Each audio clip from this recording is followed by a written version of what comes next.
राधे राधे। ओम नमः शिवाय। भगवान शंकर द्वारा बताई गई ये कहानी गरीबी से मुक्ति पाने के लिए कुछ उपाय। भगवान शिव कहते हैं, गरीबी से मुक्ति पाने के लिए 3 बातों को किसी से न बताएं। प्रिय भक्तगण, आज हम आपको एक कथा सुनाने जा रहे हैं जिसे सुनने मात्र से आपके जीवन में सुख, संपत्ति और धन की वर्षा होगी। तो चलिए कथा को आरंभ करते हैं। भगवान शिव माता पार्वती से कहते हैं, यह 3 बातें मानव को कभी भी किसी को नहीं बताना चाहिए। जो मानव यह 3 बातें नहीं बताते, वह इंसान कभी भी गरीब नहीं रहेगा। फिर माता पार्वती कहती हैं, हे प्राणनाथ, वह कौन सी 3 बातें हैं जिसे जान लेने से इंसान को कभी भी दुखों का सामना नहीं करना पड़ेगा। फिर भगवान शिव कहते हैं, हे देवी, आज मैं पृथ्वी लोक पर एक सन्यासी का रूप धारण करके यह 3 बातें बताने जा रहा हूँ। कृपया आप इस कहानी को ध्यान से सुने। अगर आप यह कहानी सुन रहे हैं तो पूरा सुने। इस कथा को आधा अधूरा नहीं छोड़ना चाहिए, इसलिए इस कथा को पूरा सुनने आप पर भोलेनाथ की कृपा सदैव बनी रहे। भगवान शिव पृथ्वी लोक पर एक सन्यासी के रूप में आते हैं। आज इस प्यारी सी कहानी की शुरुआत करते हैं। प्राचीन काल की बात है। एक नगर में एक धनवान रहता था। उसके घर में किसी चीज की कोई कमी नहीं थी और वह उसका व्यापार बहुत अच्छा चल रहा था। उसकी पत्नी भी बहुत खुश रहती थी क्योंकि सेठ हर महीने उसके लिए नए नए गहने खरीदता था और उसे बहुत प्रसन्न रखता था। प्रिय श्रद्धालुओं, सेठ के घर गरीबी बगीचों में एक वट वृक्ष था। उस वट वृक्ष के नीचे सन्यासी अपना आसन बिछाकर ध्यान किया करते थे।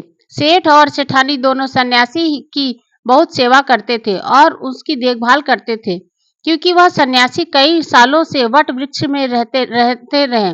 सेठ हर रोज सन्यासी को घर का भोजन देते और सन्यासी भी उनसे बहुत प्रेम करते थे।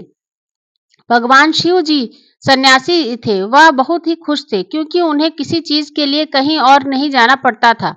सेठ और सेठानी हर रोज उनके स्वादिष्ट भोजन खिलाते थे। प्रिय श्रद्धालु, सेठ की पत्नी बहुत ही सरल और भोली स्वभाव की थी। उसकी आदत थी कि वह हर बात बाहर वालों को बता देती थी। एक दिन सेठ की पत्नी ने अपने पति से पूछा, पिया जी, आपका व्यापार कैसा चल रहा है? आप कैसे इतना मुनाफा कमाते हैं? श्रद्धालु अपनी पत्नी का ऐसी सवाल सुनकर सेठ ने सारी बात बता दी। सेठ ने कहा, मैं अनाज का धंधा करता हूँ। मैं चंबल की घाटी से अनाज खरीदता हूँ और उसे महंगे दामों में बेच देता हूँ। प्रिय श्रद्धालु, अपने पति की यह बात जानकर सेठानी बहुत प्रसन्न हुई। उसने सोचा, मेरे पति तो बहुत ही बुद्धिमान है। यह बात तो सारे नगर में वालों को पता होनी चाहिए कि मेरे पति इतने बुद्धिमान हैं और इतना ज्यादा धन कमाते हैं। प्रिय श्रद्धालुओं, और सेठ की पत्नी ने पूरे नगर में यह बात फैला दी कि उनके पति इस तरीके से पैसा कमाते हैं। अब क्या था, नगर के कुछ लोगों को जब यह पता चला कि सेठ किस प्रकार धन अर्जित करता है, तो वे भी अनाज का धंधा करने लगे। प्रिय श्रद्धालुओं, और नगर के बहुत से लोग अनाज का व्यापार करने लगे। सेठ जो पहले कम दाम में अनाज खरीदता था, अब वही अनाज महंगे दामों में बिकने लगा। सेठ का धंधा थोड़ा कम चलने लगता है। उसे मुनाफा नहीं होता है और धीरे धीरे वह गरीब होता जाता है। सेठ का पूरा धंधा बैठ जाता है। यह देखकर वह बहुत चिंतित हुआ और दुखी हो जाता है। प्रिय श्रद्धालुओं, एक दिन की बात है। सेठ अपने व्यापार की परेशानी से तंग आकर बगीचे में बैठा था। तभी भगवान शिव जो सन्यासी थे, वह वहां आते हैं और कहते हैं, सेठ जी, क्या बात है? आज आप कुछ परेशान लग रहे हैं। तब सेठ बताता है, हे संत महात्मा, मेरा व्यापार बहुत ही मंदा चल रहा है। मुनाफा बहुत कम हो गया। नगर के बहुत से लोगों ने अनाज का धंधा शुरू कर दिया, जिससे मेरा धंधा बैठता जा रहा है। भगवान शिव जो सन्यासी थे, सेठ की बातें सुनकर कहते हैं, सेठ जी, क्या आपने किसी को बताया था कि आप किस प्रकार अपना धन अर्जित कर रहे हैं? किस प्रकार आप अपनी जीविका चलाते हैं? जब तब सेठ कहता है, हाँ संत महात्मा, मैंने अपनी पत्नी को सारी बातें बताई थी। वह मुझसे पूछ रही थी कि आप इतना धन कैसे कमाते हैं। तब मैंने उसे बताया था कि मैं अनाज का व्यापार करके धन अर्जित करता हूँ।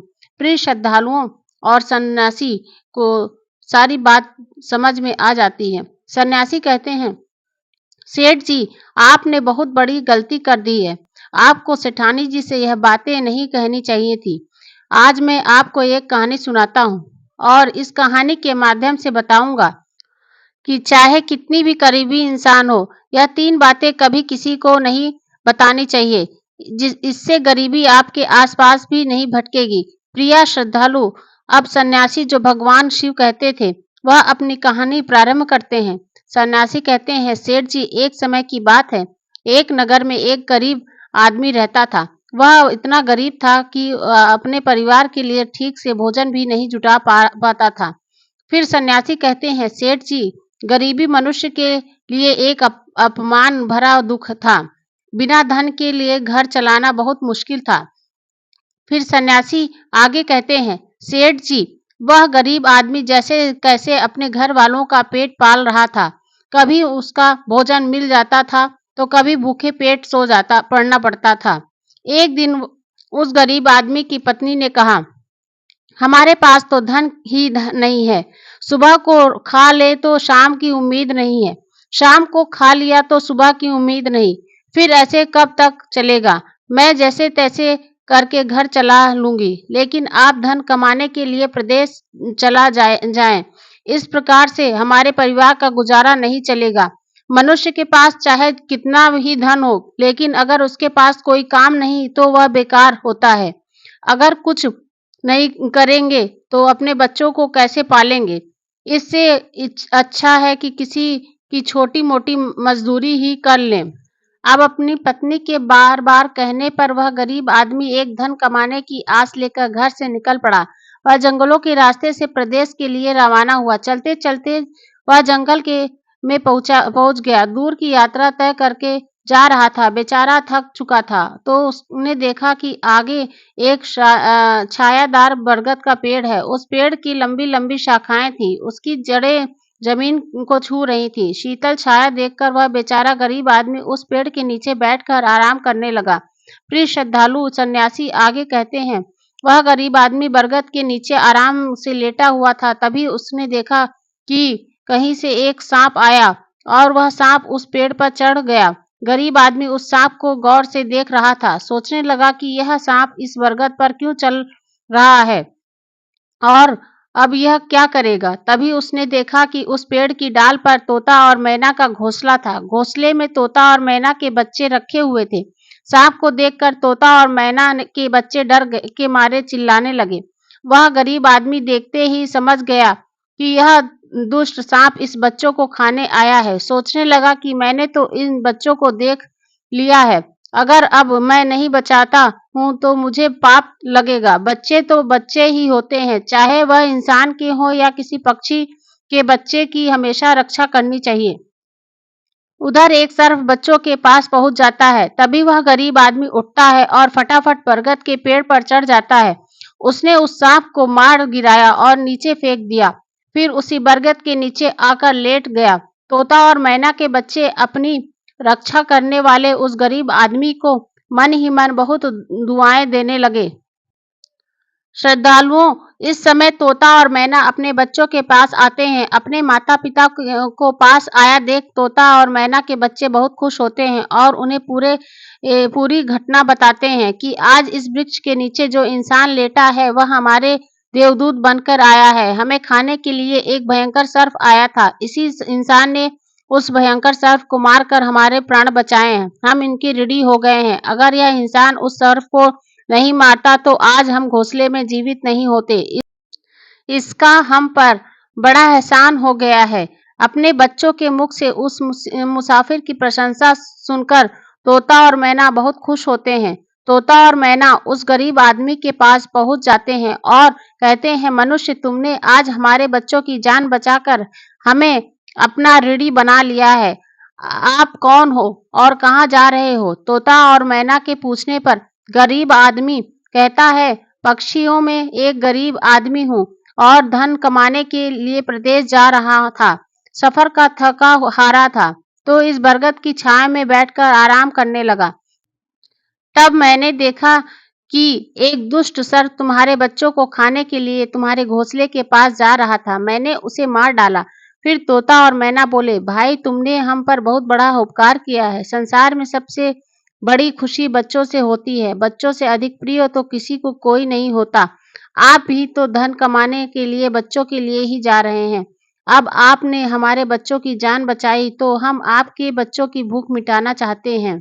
तब उन्होंने बताया, हम दोनों तोता मैना पक्षी हैं। हम हमेशा कीमती मोती रखते हैं और हमने सुना है कि यह मोती मनुष्य के लिए बहुत मूल्यवान होता है। हम तुम्हें यह मोती देते हैं। तुम उन्हें बेचकर बाजार से कुछ खाने पीने का सामान ले आओ और आज से तुम यही रहकर हमारे बच्चों की देखभाल करते रहना। हम तुम्हें इस तरह से रोज यह कीमती मोती लाकर देते रहेंगे। तोता और मैना की बात सुनकर वह गरीब आदमी खुश हो गया।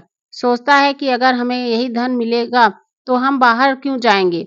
प्रिय श्रद्धालुओं, वह आगे कहता है कि सेठ जी, वह गरीब आदमी तोता से कुछ मोती लेकर बाजार गया और अपने खाने पीने का सामान खरीद लाया। उस वृक्ष के नीचे उसने एक झोपड़ी बना ली और वहीं रहने लगा और तोता मैना के बच्चों की देखभाल करने लगा। अब तो तोता और मैना निश्चिंत हो गए। उन्हें उनके बच्चों की रक्षा करने वाला प्रिय मिल गया था। वह अब निश्चिंत होकर भोजन के लिए सुबह अपने घोंसले से उड़ जाते थे और शाम को लौट कर आते थे। अपने बच्चों को घोंसले में सुरक्षित देखकर वह बहुत खुश होते थे और उस गरीब आदमी का धन्यवाद करते थे और उसे कुछ मोती लाकर देते थे। इस तरह से धीरे-धीरे तोता और मैना की नौकरी करते हुए गरीब व्यक्ति को 2 महीने बीत गए थे। उधर तोता और मैना के बच्चे भी बड़े हो गए। अब उस गरीब आदमी को अपनी पत्नी बच्चों की याद आने लगी। एक दिन उसने तोता और मैना से कहा कि अब हम अपने घर जाना चाहते हैं। पता नहीं कि हमारी पत्नी और बच्चे कैसे हैं। तब तोता और मैना बोले, हे भाई, अब तुम निश्चिंत होकर अपने घर जाओ और अपने बच्चों के साथ रहो। हमारे बच्चे भी उड़ने की काबिल हो गए। अब कोई भय नहीं। तुम अपनी पत्नी और बच्चों को देखो। कभी तुम्हें हमसे मिलने का मन हो तो इसी स्थान पर आ जाना। श्रद्धालु इतना कहकर तोता और मैना उस गरीब आदमी को ढेर सारे मोती दे देते हैं। अब वह गरीब व्यक्ति उन मोतियों को लेकर अपने साथ लेकर घर पहुंच जाता है। उसने वह मोती अपनी पत्नी को दिखाए तो उसकी पत्नी बहुत प्रसन्न हुई। उसने पूछा, पति देव, तुम यह कीमती मोती कहाँ से ले आए? तब उस आदमी ने बताया, हे प्यारी, मैं बीते 2 महीने एक तोता मैना की नौकरी कर रहा था। उन्होंने यह कीमती मोती दिए हैं। यह मोती बहुत कीमती और अनमोल है। इन्हें बेचकर हम अपना घर और बड़ा बनाएंगे, अपने बच्चों को अच्छे वस्त्र लाकर देंगे और तुम्हारे लिए नए-नए गहने बनवाएंगे। प्रिय श्रद्धालुओं, भगवान शिव सन्यासी रूप में कहते हैं, सेठ जी, अब वह आदमी उस मोती को लेकर बेचकर बाजार से अपने घर का सारा जरूरी सामान ले आया और अपना नया घर बनवाया लगा। वह आराम से जिंदगी जीने लगा। प्रिय श्रद्धालुओं, उस नगर के राजा प्रताप सिंह एक अजीब रोग से ग्रसित हो गए। नगर में दूर-दूर से बड़े-बड़े वैद्य राजा देखने आए और अपने-अपने तरीके से इलाज शुरू कर दिया, लेकिन राजा के स्वास्थ्य में कोई सुधार नहीं हुआ। जब किसी के इलाज से राजा ठीक नहीं हुए तो एक वैद्य ने राजा से कहा, महाराजा, आपकी जिंदगी बच सकती है। अगर आपको तोते के बच्चे का मांस मिल जाए तो आप हमेशा के लिए ठीक हो जाएंगे। इस प्रकार वैद्य की बात सुनकर राजा प्रताप सिंह ने अपने राज्य में घोषणा करवा दी कि जो कोई तोता ला कर देगा उसे सोने के सिक्के दिए जाएंगे। प्रिय श्रद्धालु, धीरे धीरे यह बात पूरे राज्य में फैल गई। सब लोग तोते की तलाश में इधर-उधर लग गए, पर किसी को भी तोता नहीं मिला। एक दिन गरीब आदमी की स्त्री अपने पड़ोस में कुछ स्त्रियों के साथ बैठकर बात कर रही थी। कुछ घर गृहस्थी की बातें हो रही थी। बातों ही बातों में तोता की चर्चा छिड़ गई। एक स्त्री बोली, बहन, क्या तुम्हें पता है कि राजा साहब ने तोता का बच्चा लाने का आदेश दिया है? तोता लाना कोई आसान काम नहीं है। जब गरीब आदमी की पत्नी ने सुना कि राजा साहब बीमार हैं और उन्होंने घोषणा की है कि जो कोई उन्हें तोता का बच्चा लाकर देगा, उसे सोने के सिक्के से मालामाल कर दिया जाएगा। यह सुनकर उस गरीब आदमी की पत्नी ने कहा, अरे बहनों, तोता लाना कौन सी बड़ी बात है। मेरे पति तो 2 महीने तोता मैना की नौकरी करके आए हैं। वे एक नहीं, कई तोता ला सकते हैं। इतना कहने के बाद वह अपने घर चली गई। नगर की स्त्रियों ने उसकी बात सुनी और अपने पतियों से बताई। धीरे धीरे यह बात पूरे नगर में फैल गई। राजा ने भी सुना कि उसके राज्य में एक व्यक्ति है जो तोता और मैना के पास नौकरी करके आया है। राजा ने अपने सैनिकों को आदेश दिया कि उस आदमी को पकड़ और उससे कहो कि वह तोता का बच्चा ला कर दे। राजा ने कहा, इसके बदले हम तुम्हें मुंह मांगा इनाम देंगे। यह सुनकर आदमी घबरा गया और बोला, महाराज मेरे प्राण ले लो, मैं आपको तोता का बच्चा लाकर नहीं दे सकता। मैंने तो उसकी जान बचाई थी। एक रक्षक कैसे यह कर सकता है? उसके इनकार करने पर राजा प्रताप सिंह बहुत नाराज हुए और उन्होंने बोले, अगर तुमने हमारी बात नहीं मानी और तोता का बच्चा नहीं दिया तो हम तुम्हारी पत्नी और बच्चों को मरवा देंगे। प्रिय श्रद्धालु, फिर भगवान शिव रूपी सन्यासी कहते हैं कि मनुष्य सबसे ज्यादा कमजोर तब पड़ता है जब उसके बच्चों की सुरक्षा की बात आती है। ऐसे में वह कुछ भी करने को मजबूर हो जाता है। राजा की बात सुनकर वह गरीब आदमी बहुत घबरा गया। उसने सोचा कि अब मुझे किसी भी तरह तोता का बच्चा लाकर राजा को देना ही होगा। वह घर आया और अपनी पत्नी को डांटने लगा, तुमने यह क्या कर दिया? तुम्हें बिल्कुल भी समझ में नहीं है कि हम क्या कहते हैं और कहना चाहिए। तुमने यह बातें नगर की स्त्रियों में क्यों कही? धीरे धीरे यह बात राजा प्रताप सिंह तक पहुंच गई। अब बताओ मैं क्या करूं? जिस तोते और मैंने ने हमें खाने का भोजन, रहने का नया घर और पहनने को अच्छे वस्त्र दिए, मैं उनके साथ गद्दारी कैसे कर सकता हूँ? और तुमने यह बात उन महिलाओं को बताकर बहुत बड़ी भूल की। वह व्यक्ति कहता है कि प्रिय, अपने घर की कुछ बातें दूसरों से कभी कभी नहीं कहनी चाहिए।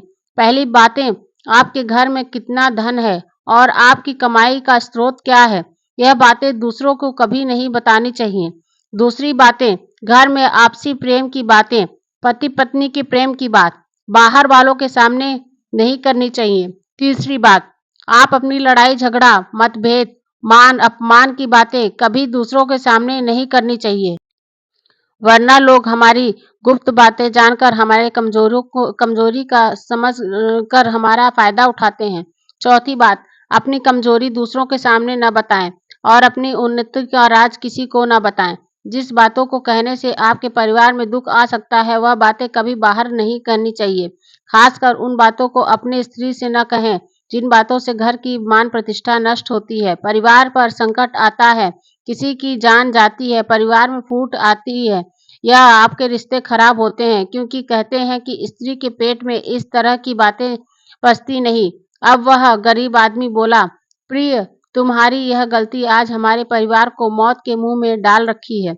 यदि तुमने इस बात को छुपा लिया होता तो आज हम निर्भय होकर अपने घर में आनंद की जिंदगी जी रहे होते।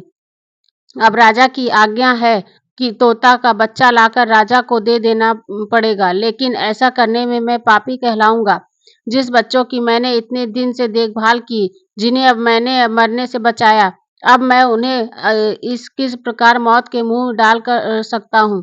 पत्नी कहने लगी, पतिदेव अब जो भी हो, लेकिन हमें अपनी और बच्चों की जिंदगी बचाना है, तो आपको यह पाप करना ही पड़ेगा। प्रिय श्रद्धालुओं, अब तो बड़ा लाचार होता हुआ वह गरीब आदमी जंगल की ओर चल पड़ा था, जहां वह तोता के बच्चों की देखभाल करता था। उधर जब तोता और मैना और उसके बच्चों ने गरीब आदमी को अपने पास आता हुआ देखा तो वह बड़े खुश होने लगे। अपने बच्चों को अत्यंत खुश देखकर तोता और मैना कहने लगे, अरे बच्चों, तुम इतने खुश क्यों हो रहे हो? वह तो तुम में से किसी एक को लेने आ रहा है।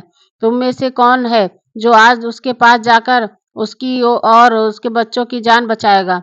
फिर तोता कहता है कि बच्चों, लेकिन एक बात याद रखना, तुम में से जो भी उसके साथ जाएगा वह कभी लौट कर नहीं आएगा, वह नगर के राजा का भोजन बन जाएगा। प्रिय श्रद्धालु, तब तोता के बच्चों ने पूछा कि आप ऐसा क्यों कह रहे हैं? तोता बताता है कि बच्चों, यहाँ का राजा बीमार पड़ गया है और वैद्य ने उसे तोता के बच्चे का मांस खाने को कहा है, इसलिए तुम में से किसी एक को वह लेने के लिए आया है। यदि तुम में से कोई उसके साथ जाने को तैयार नहीं हुआ तो वह जा सकता है। कभी उसमें से एक बच्चा कहने लगा, माता पिता, उस आदमी ने ही हम सबकी जिंदगी बचाई है। और आज वह आदमी बहुत बड़ी मुसीबत में है।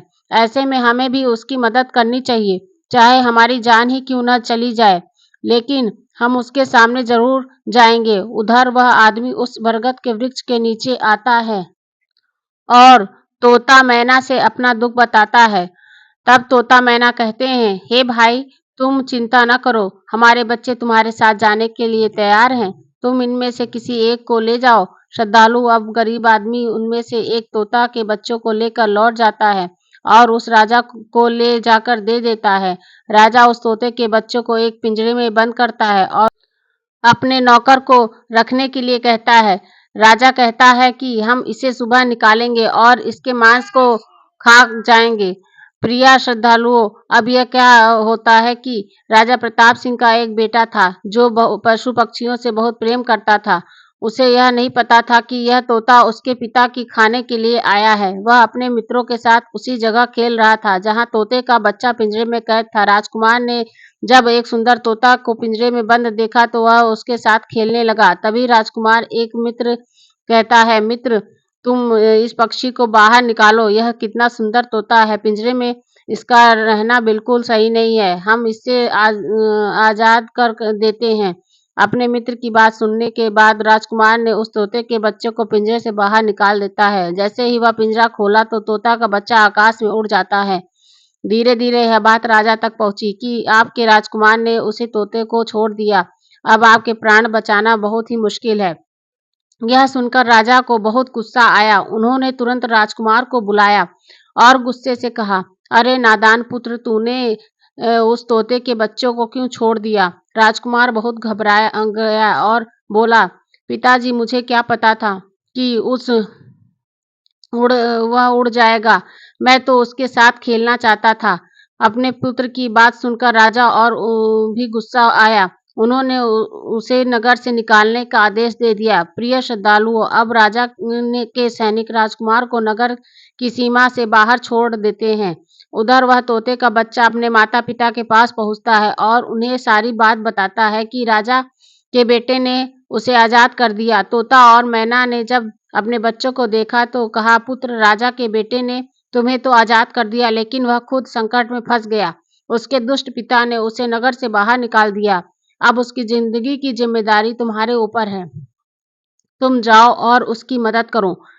प्रिय श्रद्धालु, तोता राजकुमार की मदद करने के लिए उसके पास पहुंच जाता है। राजकुमार उसे देखते ही पहचान जाता है। यह तो वही पक्षी है जिसे मैंने पिंजरे से आजाद किया था। राजकुमार कहता है, तुम्हारी वजह से मुझे मेरे पिताजी ने नगर से निकाल दिया है। अब तुम ही बताओ मैं क्या करूं, कहाँ जाऊं? तोता कहता है, मित्र, तुम चिंता मत करो। तुमने मेरी जान बचाई थी, इसलिए मैं तुम्हारी मदद करने आया हूँ। दुख सुख में अब मैं तुम्हारे साथ ही रहूंगा। श्रद्धालु, अब राजकुमार खुश हो जाता है क्योंकि उसे कम से कम एक साथी तो मिल गया।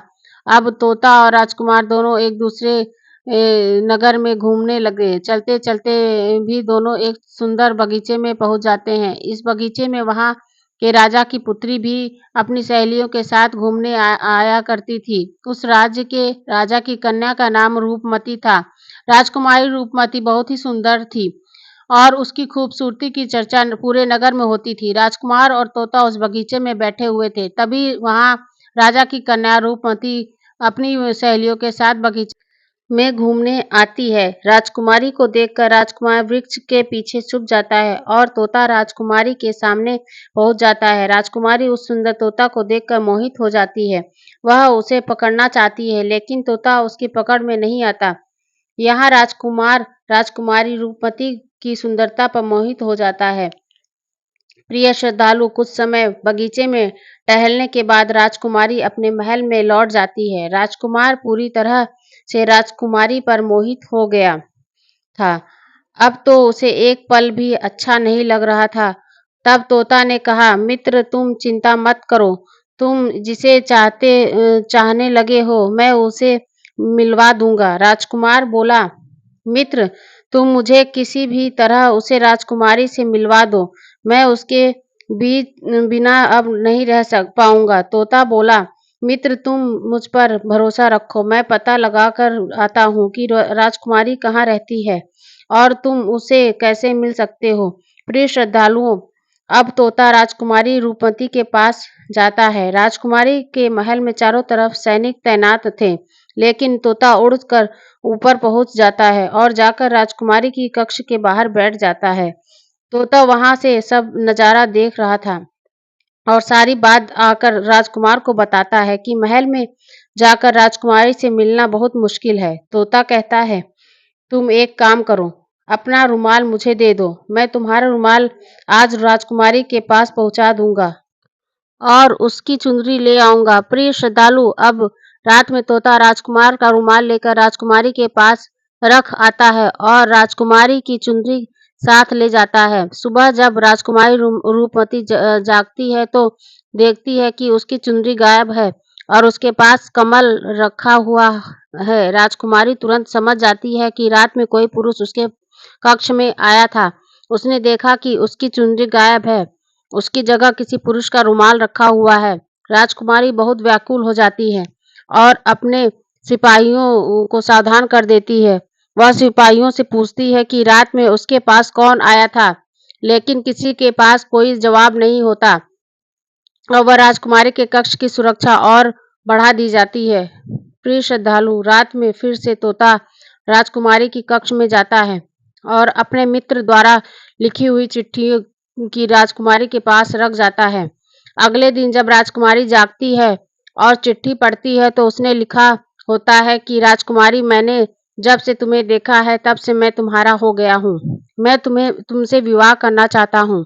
अगर तुम्हें मुझसे मिलना है तो उस बगीचे में आ जाना, मैं तुम्हें वहां मिल जाऊंगा। अब राजकुमारी अपनी सहेलियों को लेकर बगीचे में जाती है, लेकिन वहां उसे कोई पुरुष नजर नहीं आता। वहां तो सिर्फ वही तोता घूम रहा था उसे उसने उस दिन जिसे उसे उस दिन देखा था। तोता राजकुमारी से कहता है, राजकुमारी, तुम जिसे देख रही हो मैं तुम्हें उससे मिलवा सकता हूँ, लेकिन पहले तुम मुझे वचन दो कि तुम यह बात अपने पिता से नहीं बताओगी और मित्र मेरे बंदी नहीं बनाओगी। राजकुमारी ने वचन दिया कि वह बंदी नहीं बनेगा, मुझे उससे मिलवा दो। मैं देखना चाहती हूँ कि वह कौन है। इतनी सख्त पहरे पे के बावजूद मेरे कक्ष में पहुंच गया। तब तोता ने अपने मित्र राजकुमार को बुलाया। श्रद्धालुओं, राजकुमार को देखने देखने से बहुत सुंदर था देखने में बहुत सुंदर था। उसकी सूरत देखकर राजकुमारी भी उस पर मोहित हो गई। तब राजकुमार आता है और राजकुमारी के पास बैठकर उसे ध्यान से सुंदरता चेहरे का निहारता है। राजकुमारी ने पूछा, तुम कौन हो और कहाँ से आए हो? तब राजकुमार ने अपनी पूरी कहानी उसे सुनाई। राजकुमार की कहानी सुनने के बाद राजकुमारी के मन में उसके लिए सहानुभूति हो गई। अब तो रोजाना राजकुमारी रूपवती उस राजकुमार से मिलने उस बगीचे में आया करती थी। एक दिन राजकुमारी ने कहा, राजकुमार, मेरे पिता तुम्हारे साथ मेरा विवाह कभी नहीं करेंगे, इसलिए मैं तुम्हारे साथ भाग चलती हूँ और कहीं दूसरी जगह चलकर अपना विवाह कर लूंगी और आनंद पूर्वक रहने लगूंगी। प्रिय श्रद्धालु, अब वही होता है। राजकुमार और राजकुमारी एक साथ घोड़े पर सवार होकर भाग जाते हैं और काफी दूर जाने के बाद एक झोपड़ी बनाते हैं और विवाह के करके दोनों एक साथ रहने लगते हैं।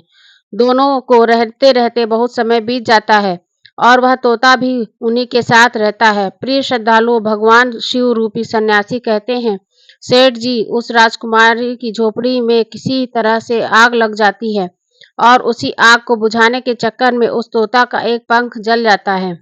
तब तोता ने कहा, देखो मित्र, अब आप अपने घर चले जाओ।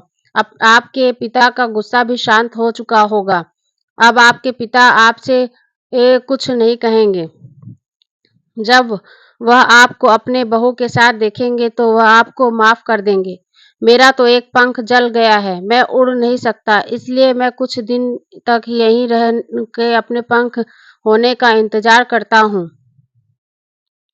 अब मेरा पंख दोबारा उड़ जाएगा तो मैं अपने आप से मिलने के लिए जरूर आऊंगा। प्रिय श्रद्धालुओं, इस प्रकार वह दोनों राजकुमार और अपनी पत्नी को नगर के लिए चले जाते हैं।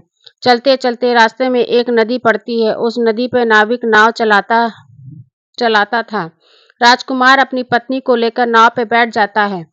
जैसे ही वह नाव नदी के बीच पहुंचती है तो राजकुमार देखता है कि एक चूहा बार-बार नाव पर चढ़कर आता है, लेकिन वह नाविक उसे हटाकर नदी में गिरा देता है। कई बार उस चूहे को नाविक हटा देता है। तब राजकुमार कहने लगा, अरे यह बेचारा इस प्रकार से तो जल में डूब कर मर जाएगा। यह अपने प्राणों की रक्षा करने के लिए इस नाव पर चल रहा है, इसे चढ़ जाने दो। जब राजकुमार ने नाविक से कहा कि आप इस चूहे को चढ़ जाने दो, तो राजकुमार ने कहने पर नाविक ने उस चूहे को अपनी नाव पर चढ़ा जाने की दिया। जैसे ही चूहा नाव के अंदर आ गया, वह अंदर जाकर छुप गया। थोड़ी देर बाद उन्होंने देखा कि नाव के अंदर धीरे-धीरे पानी आने लगा। प्रिय श्रद्धालुओं, इस चूहे ने नाव को काटकर उसमें छेद कर दिया, जिस नाव से पानी भरने के कारण नाव में पानी भरने लगा और नाव पानी में डूबने लगा।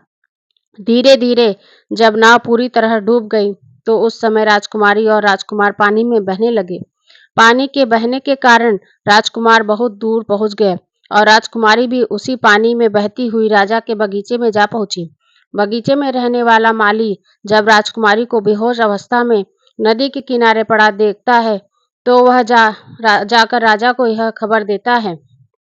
राजा जब सुंदर लड़की को देखता है तो वह उस पर मोहित हो जाता है और सुंदर राजकुमारी को देखकर उसे अपने महल में ले जाता है और राज्य वैद्य से उसका इलाज करवाता है।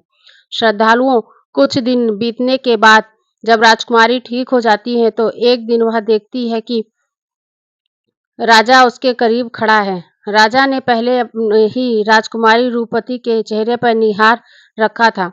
अब वह राजकुमारी से विवाह करना चाहता था। राजा कहने लगा कि राजकुमारी, तुम्हारा भी इस दुनिया में कोई नहीं है। अब तुम हमारी पत्नी बन जाओ, तुम हमारी रानी बन जाओ और हम महलों में बड़े आराम से के साथ रहें।